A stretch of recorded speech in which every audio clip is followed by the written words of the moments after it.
आपल्या जळगाव जिल्ह्यामध्ये शिंदे गटाचे आमदार चंद्रकांत पाटलांनी नाराजी व्यक्त केली आहे.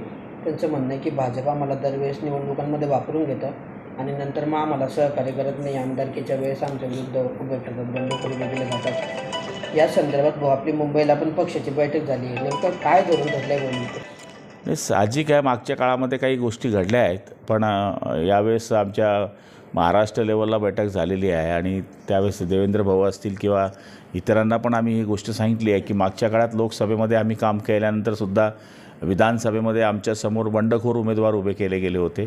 तर ही पुनरावृत्ती पुढच्या काळामध्ये होऊ नये, कारण की शेवटी आम्ही जर मन लावून काम करतो आहे तर साहजिक तुम्हीसुद्धा आम्हाला त्यावेळेस मदत केली पाहिजे.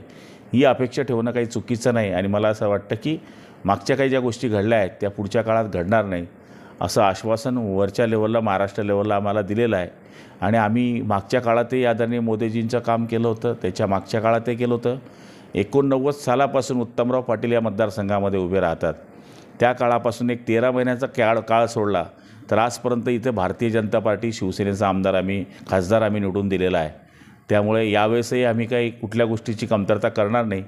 पण आज आम्ही नवरदेववाले आहोत, ते नवरीवाले आहेत. उद्या त्यांनी आम्हाला नवरदेववाला समजावं आणि ते आम्हाला मदत करावी अशीच अपेक्षा आहे.